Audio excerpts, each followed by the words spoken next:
मला वाटतं हे सरदार निर्दयी आहे.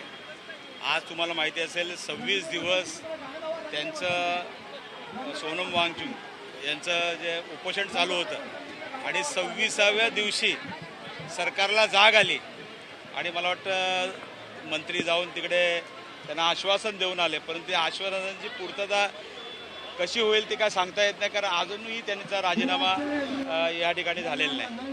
आणि ह्या परिस्थितीमध्ये तुम्ही बघितलं असेल संपूर्ण देशभर हे आंदोलन चालू आहे. आणि तुम्ही बघितलं असेल की आज जे आपलं भवितव्य आहे म्हणजे तरुण पिढी, आज ती तरुण पिढी आज गेले तुम्ही बघितलं असेल गेल्या 1.5 ते 2 वर्षामध्ये किती वेळा पेपर फुटला गेला. मग तो CETचा असेल, नीटचा एक्झाम असेल, म्हणजे कुठला पेपर हे होत नाही बघा. आणि असं असताना निर्लज्जसारखं सरकार आज अधिवेशन चालू असताना सुद्धा अजून त्याचा निर्णय घेतला जात नाही. रात्री 12 वाजता या देशाचे पंतप्रधान त्या ठिकाणी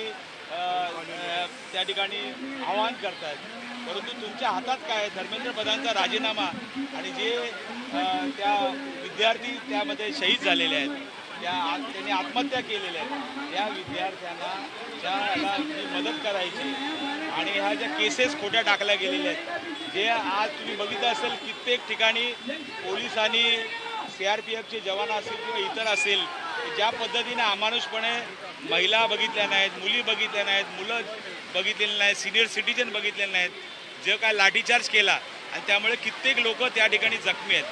आणि म्हणून तुम्ही बघितलं असेल आज भर पावसात सुद्धा आज संबंध ही लोक जमलेली आहेत आणि संपूर्ण देशाभर ही लाट आहे.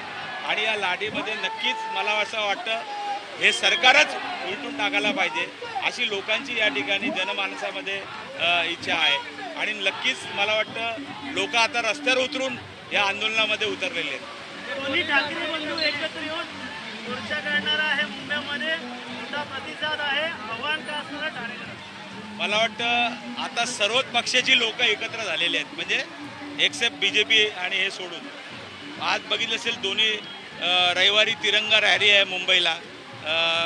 उद्धव साहेब ठाकरे त्याचबरोबर राजसाहेब ठाकरे आहेत आणि त्यांनी सर्वांना आवाहन केलं. इथे सुद्धा आम्ही ठाण्यातल्या सर्व जनतेला आवाहन केलेलं आहे.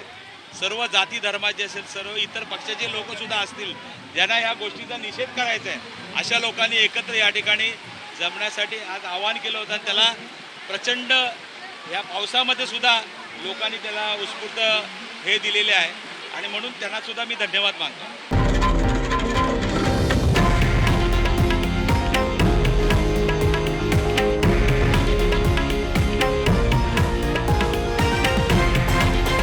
हे आहे देशातील नंबर 1 न्यूज नेटवर्क आणि आपण पाहत आहात TV9 मराठी, एकमेव.